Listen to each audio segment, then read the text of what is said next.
Hello, and welcome back to New Scientist Weekly, your curated selection of the week's science stories. I'm Christy Taylor, somewhere in Florida. And I'm Timothy Revel in New York. This week on the show, NASA's asteroid-studying Lucy mission flies by its first space rock en route to the Trojan asteroids of Jupiter.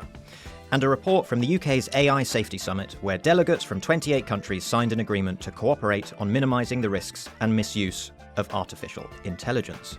Plus, starfish are just heads. That's right. Starfish are just heads? Yep. Just heads. You heard it here first, Tim.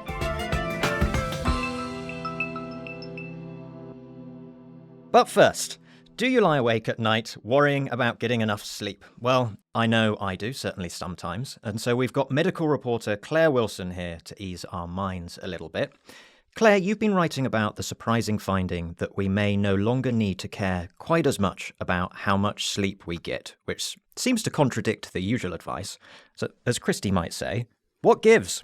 Yeah, it does seem really strange because we've long been told we need to get 7 or 8 hours sleep a night, or sometimes even 9 hours might be the advice.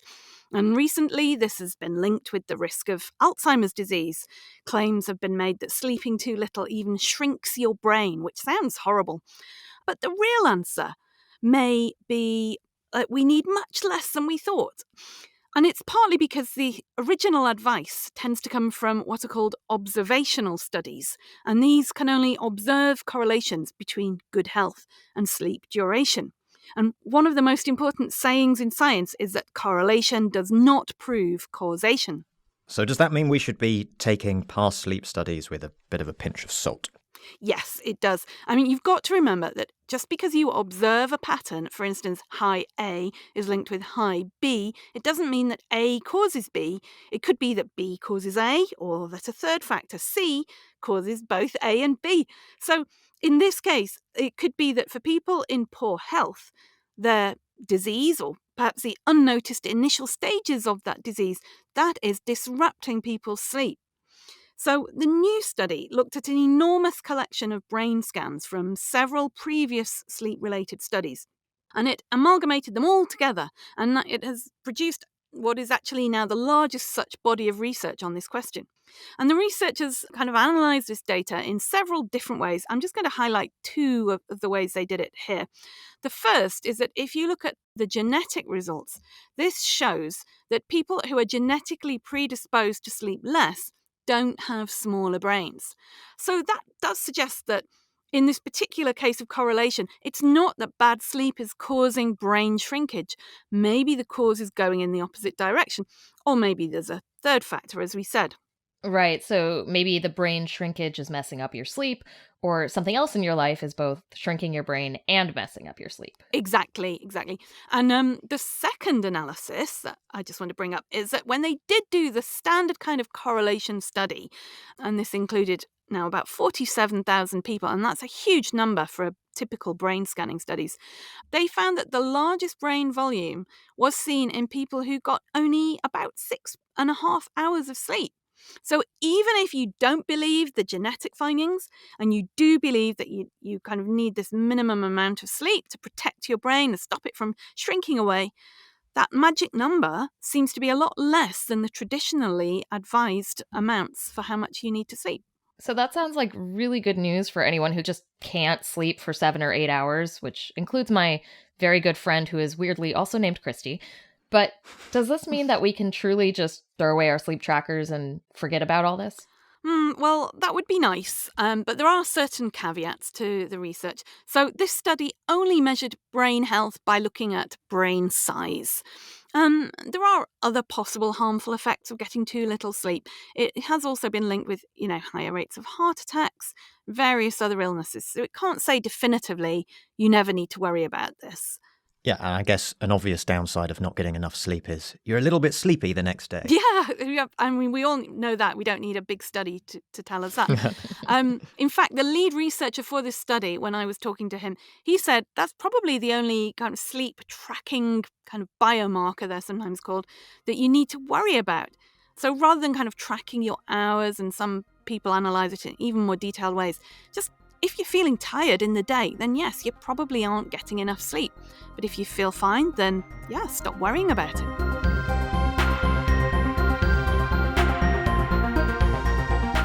It's time for my favorite part of the week, what's new in space. Lucy, NASA's craft to explore Jupiter's Trojan asteroids, just did its first test flyby of a different asteroid on Wednesday. And what strange rock in Earth's mantle may tell us about the collision that created our moon, and how Earth even became as special as it is. Space reporter Leah Crane is here. Hey, Leah. Hello.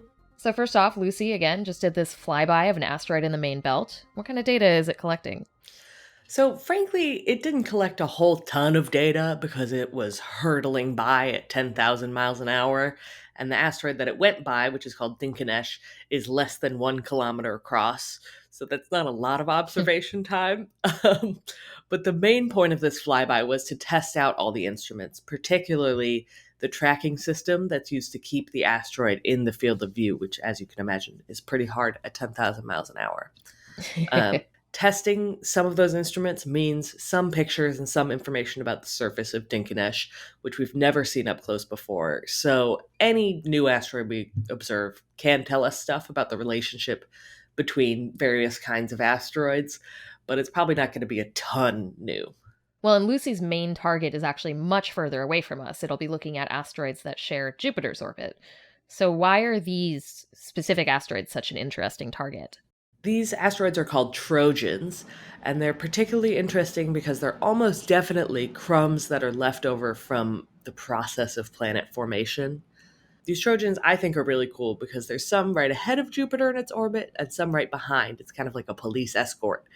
And looking at them up close could tell us how and where they formed and how they've moved around since then, which in turn tells us how the planets moved around in the distant past. Okay, so that's Lucy, but you've also got a story about Theia, and that's about how some remnants of an ancient planet may be buried in Earth's mantle. How do we know this? What can you tell us about it? Well, so there's 2 parts to this story. The first part is that we've known for a long time that there are these 2 weird lumps deep down in Earth's mantle that seem to be higher density than all the rock around them. But they're more than 1 kilometer deep, which is way deeper than anyone can dig at this time. So it's been sort of a mystery what exactly they are. But some chemical traces have risen up through the mantle and crust. And along with a bunch of simulations, that shows that these lumps seem to be part of an ancient planet called Theia. And the second part of the story is that Theia probably smashed into Earth billions of years ago, creating a whole lot of debris that eventually collected together and formed the moon, which is why Theia is important and why we think that it existed. And some of those chemical traces that I mentioned a second ago are really similar to chemicals we find on the moon, which is part of why researchers think that those really dense blobs might be pieces of Theia. Okay, and so there was such a big collision. Why would there only be 2 lumps left of Theia? What do we know about that? Well, I mean, it's not necessarily that there's only 2 lumps left. There's also the whole moon. But in terms of Earth's interior, the new simulations suggest that all of this leftover material from Theia would have sunk down inside Earth and formed a layer between the core and the mantle. And then eventually, because Earth's center is sort of churning all the time, it would have reaggregated into these 2 big piles just because of that convection. So the match between those models and what we see provides really good evidence for the idea that the moon was created in this giant impact, which is important because that's an idea that's come a little bit under fire in recent years. Each week, we bring you some of the most fascinating news in science, medicine, and technology. But speaking of giant collisions in space, we also bring you Leia and editor Chelsea White, who rearranged the solar system with cosmic powers and real science. Coming up next Tuesday, they will reunite the asteroid belt into an entire new planet. There's 2 ways to do this. One is put up a big roadblock and just let everything smash into it, and then sort of extrude it out. Yeah, like maybe like a funnel. If you orbit the funnel so that things kind of make it gentle collisions. Mm-hmm. And then we would just need a slicer at the end of the funnel to chop off different planet sizes. This is the asteroid sausage. Yeah, this is the sausage factory. That's next Tuesday. But if you can't wait that long for something special, well, this week's Culture Lab is a Halloween fright fest. Christy talked with medical historian Susie Edge about the curious and visceral histories of famous body parts, from King Louis XIV's fashionable surgeries to the man who spent a lifetime with his stomach open to the world. And if you've ever fretted about the fate of the Antarctic ice sheet, New Scientist is hosting an exclusive talk this Monday by Jane Francis, president of the British Antarctic Survey. She's an expert in what the deep history told by rocks can reveal about the ebbs and flows of the ice over millions of years, and what might happen in the coming warming world. That's this coming Monday, November 6th at 6 p.m. GMT or 1 p.m. Eastern. You can watch online for free or in person in London for just £5. Visit newscientist.com/tours for details. All right, now we go to the UK, where Prime Minister Rishi Sunak called a 2-day summit to discuss the safety and security of AI and its role in society. What Sunak wants is for the UK to become a world leader in this field, but so do many other countries too. The summit was held at Bletchley Park, which is this historic site where Alan Turing and others did their famous code-breaking work during World War II. The over 100 delegates from 28 countries included tech CEOs such as Tesla and ex-owner Elon Musk, US Vice President Kamala Harris, and China's Vice Minister of Science and Technology Wu Xiaowei. Reporter Matthew Sparks was there in attendance, and so he sent us several dispatches over the 2 days, so there were still a few hours left when we had to record this show. Matt started by telling us about some pretty understandable frustration with the media's access to the proceedings. Rishi Sunak's first AI Safety Summit was definitely one of the more unusual events I've covered as a journalist. We went through extremely tight security, ferried from A to B in cars, and then we got ushered into a media centre and told that we couldn't leave unless we had an interview with a specific delegate. But when I asked for a list of delegates, officials told me that wasn't being publicly released. So you can't say that this was the most open and transparent conference ever held.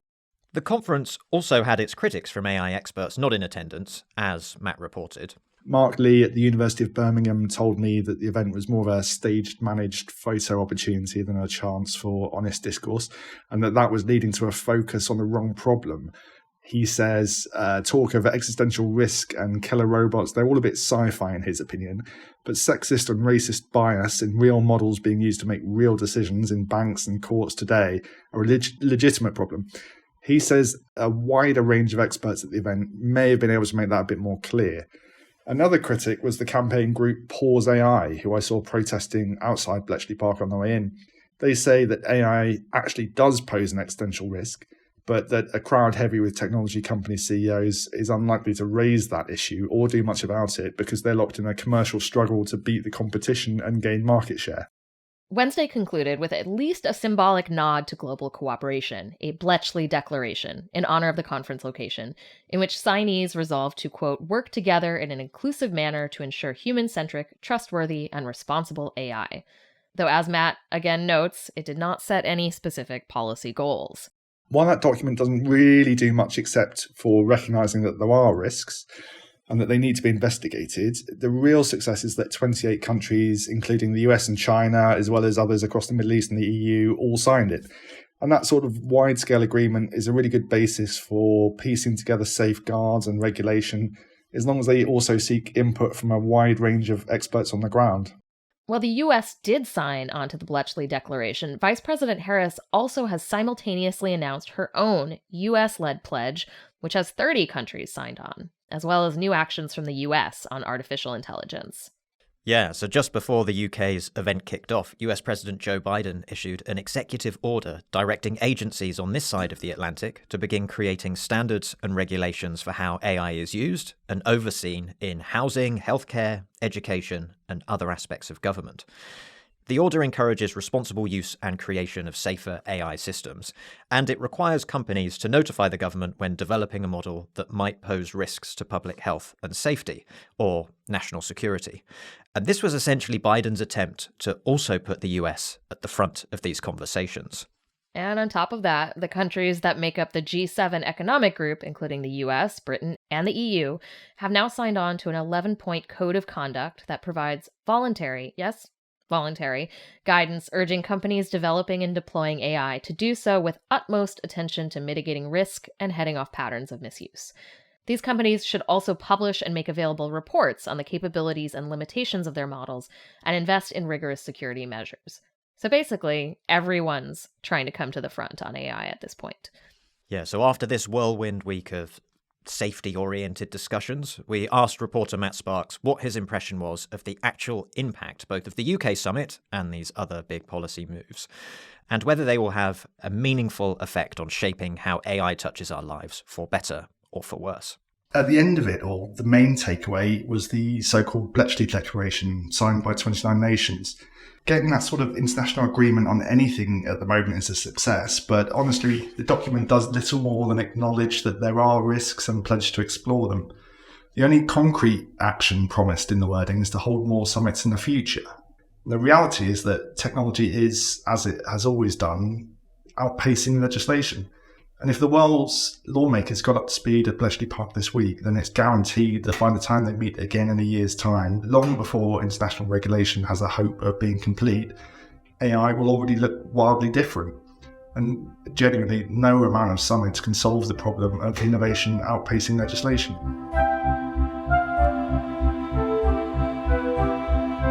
Next time you find yourself looking for treasure in tide pools on a beach and come across a starfish, ask yourself this. Where is its head?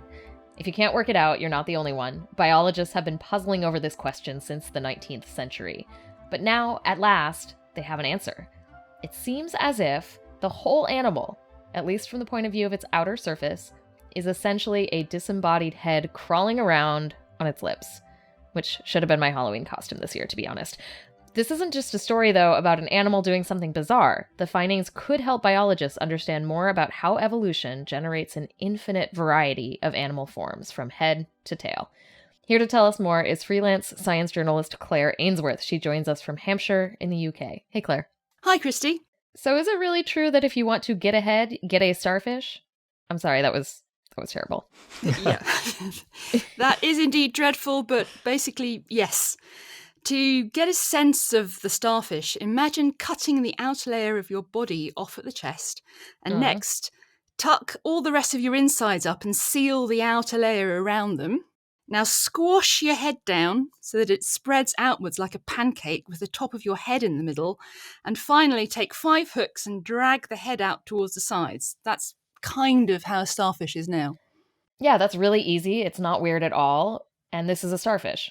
Yeah, it is. But there's something even weirder is that the starfish are actually close relatives of animals like us, in the grand evolutionary scheme of things, of course. They are echinoderms, a group of animals that include sea urchins and sea cucumbers.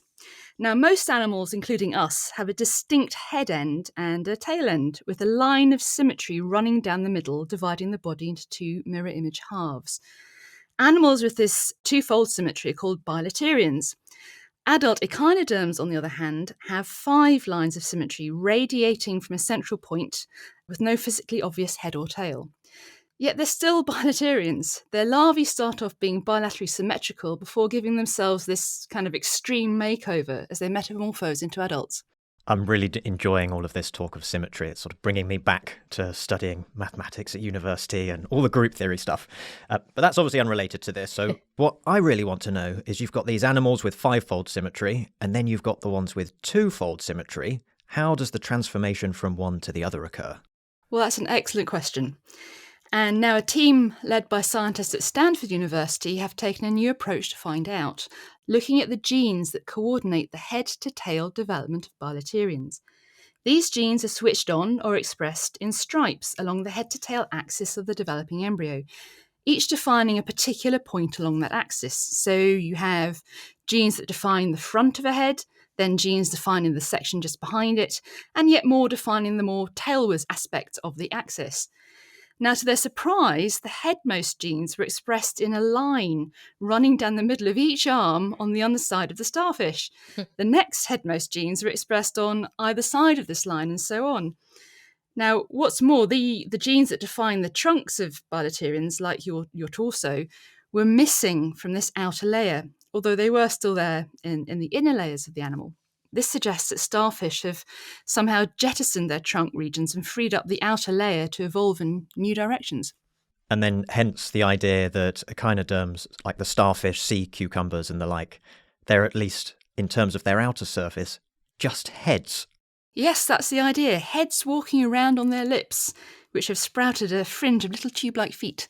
That's amazing. The idea they're walking about on their lips, unbelievable. Like a little moustache.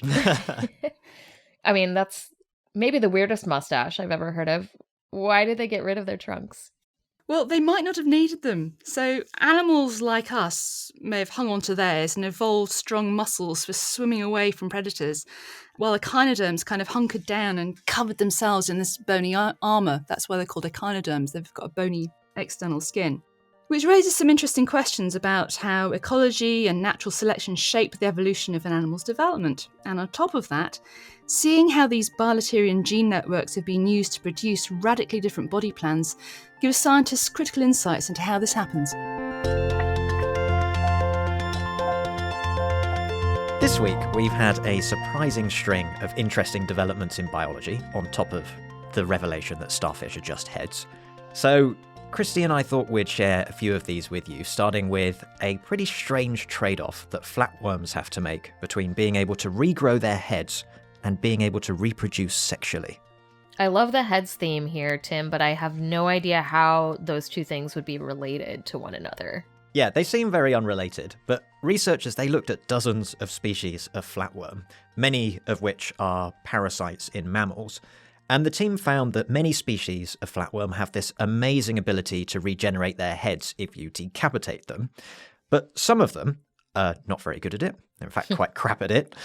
Like they can only regrow only part of a head, which is not always that useful. And then others who just can't regenerate at all. And while some flatworms reproduce by kind of ripping themselves apart and then growing new bodies from the shreds, which is pretty wild, others, they lay eggs and then reproduce sexually. And it appears that this is what the researchers found, that the same gene pathway is involved in both reproduction and regeneration, but it depends on whether it's on or off. So if they turned the gene off in a species that couldn't regenerate, they were suddenly able to do so. But having the gene turned on, well, that appeared to be connected to being able to make egg yolks. That's such a wild trade-off. On one hand, sexual reproduction obviously has all sorts of advantages over just cloning yourself, but being able to regenerate also seems really dang handy. Like, I don't know that I would want to have to choose just one. Yeah, agreed. And while it's still really early days of this, anything new that gets us to better understand how regenerating animals do what they do, that could potentially also get us closer to why we humans can't do it, and perhaps how we could. I've got a cool story about how one desert plant is adapting to low moisture conditions and even maybe absorbing moisture directly from the air. This is a plant called the Athel tamarisk, and it's very common in the Middle East. It grows in very salty soil. So researchers had already observed that it takes in salty water through its roots, and it often excretes the extra salt into like a very concentrated salt water, even saltier than the water they take in, that forms these crystals on the needle-shaped sort of, pine tree-like leaves. So it almost looks like this plant is sweating. Yeah, that's a response I can totally relate to whilst being in the desert. Indeed. Now a team has analyzed the sort of compounds in the salt that these tamarisks exude. So they're mostly sodium chloride, like table salt. But some of the crystals were of, for example, lithium sulfate, which is a salt that absorbs water much, much more easily than other salts. And that would include, if the air is more dry, this lithium sulfate would actually be better at absorbing water than sodium chloride, for example. So those lithium sulfate crystals were also much more likely to stay stuck to the tamarisk's leaves over the long term, including overnight, which is when the air is cooler and more humid. So like maybe the tamarisk plant is absorbing extra water from the air with the help of these salts on its leaves. Right. That's the speculation. This is a very preliminary study and doesn't actually... There's no observation that this is actually happening. It's much more, well, this could happen, thanks to this. It would require much more research to fully trace how the plant might actually sort of pull in and use any absorbed water. But the researchers say that even if the tamarisk is not doing this absorbing trick, discovering this salt compound that absorbs water really, really well does have uses for humans trying to get water more efficiently in dry conditions, too. Okay, one last one about our very territorial cousins chimpanzees, who seem to use the strategy of finding higher ground to figure out where their rivals are located. Is this the bear climbed over the mountain to see what he could see kind of story? Yeah, kind of, though it may actually be a little bit more about hearing. So chimps, they often send these sort of border patrols of group members to walk the edges of their territory and spy on rival groups. And a team observed that the patrol chimps often stop to rest on hills when they get closer to potentially dangerous rival land. But then they seem to use audio information, such as the sounds of drumming and calls from the rival groups, to decide if they would move closer and try to gain more space for themselves or stay where they are.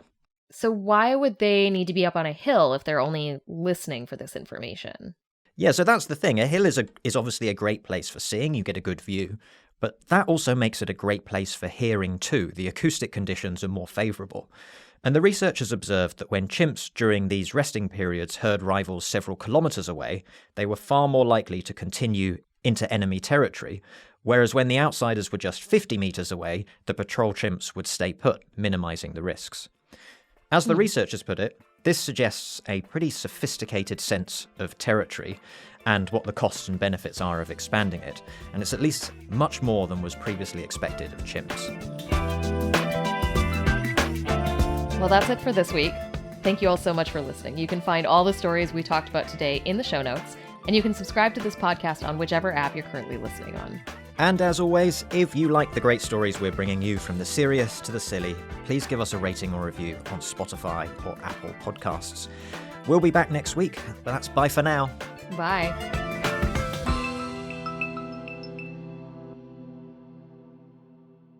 This podcast is produced by OG Podcasts. Find out more at ogpodcasts.co.uk.